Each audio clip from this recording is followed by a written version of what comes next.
우리가 하나님께 속한 하나님의 백성이라는 사실을 잊지 말아야 합니다.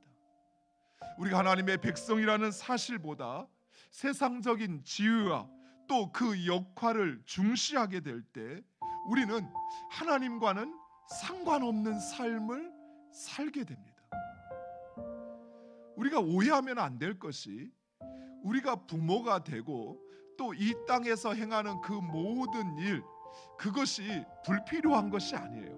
그것은 소중한 것이에요. 또 우리는 이 땅에서 우리에게 맡겨진 지위와 역할을 충성되이 감당해야 되고, 또 하나님께서 우리에게 이 땅에서 하게 하신 일 역시도 우리는 부지런히 성실히 그 일을 감당해야 합니다.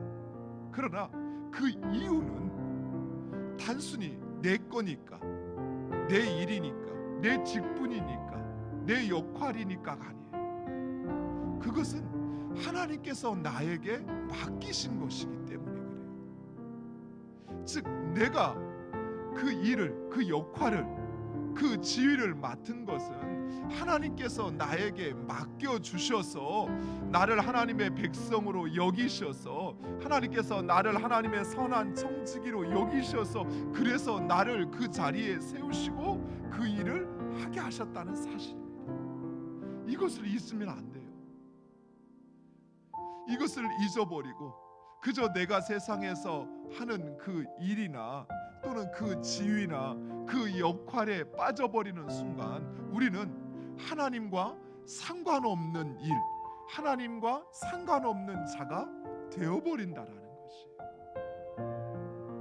내가 부모로서 아무리 잘 우리 자녀들을 양육하고 세상에서 성공하게 했더라도 내가 하나님과의 관계 속에서 행한 것이 아니라면 그것은 그저 세상의 자랑에 불과한 것입니다. 내가 아무리 그 직분을 잘 감당했어도 하나님과의 관계 속에서 행하지 않고 그저 내 열심과 또 내 명예를 위해서 행한 것이라면 그것은 아무런 소용이 없어요. 하나님께서 그런 나를 보고 도무지 알지 못하는 불법을 행하는 자야 내게서 떠나라 라고 말씀하신다면 그 얼마나 억울하겠어요. 사랑하는 성도 여러분, 그래서 우리는 내가 하나님께 속하였다는 사실, 내가 바로 그 하나님의 백성이라는 정체성을 어떤 순간에도 잊지 말아야 합니다. 때로는 그 일을 포기하고 싶을 때가 있을 거예요. 더 이상 못하겠어. 아니 하기 싫어. 하고 싶지 않아.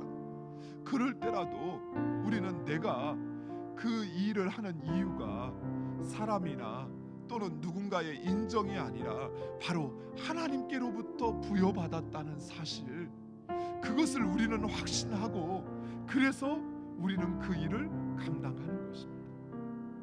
사람은 마음에 안 들 수 있어요. 사람은 때로는 사랑스럽기도 하지만 때로는 미워질 수도 있어요. 하지만 하나님께서 나를 그 자리에 세우시고 하나님께서 나를 그 일로 맡겨주신 거예요. 그래서 우리는 그 일을 또 그 직분을 감당하는 것입니다. 사랑하는 성도 여러분, 하나님은 우리를 위하여 젖과 꿀이 흐르는 땅을 준비하고 계십니다. 하지만 그 젖과 꿀이 흐르는 땅에서의 그 축복을 누리는 사람은 오직 순종하는 사람이에요. 순종하는 사람만이 그 하나님께서 우리를 위하여 예비하신 그 축복된 삶, 하나님의 그 은혜로운 놀라운 역사를 경험하게 된다는 사실입니다. 사랑하는 성도 여러분, 우리는 순종해야 합니다. 하나님께서 나에게 주신 말씀, 그 말씀 앞에 이런저런 변명하지 말고 자신을 합리화하거나 정당화하지 말고 그 말씀 앞에 우리는 고지 순종하셔야 돼요. 그것이 하나님의 뜻이라면 내 마음을 내려놓고 내 욕심 내려놓고 내 열정 내려놓고 그 하나님 말씀에 순종하면 하나님께서 이루시고 내 생각보다 내 기대보다 더 크고 더 화려하고 더 높은 더 완전한 하나님의 놀라운 축복이 우리의 삶에 임하심을 믿으시기 바랍니다.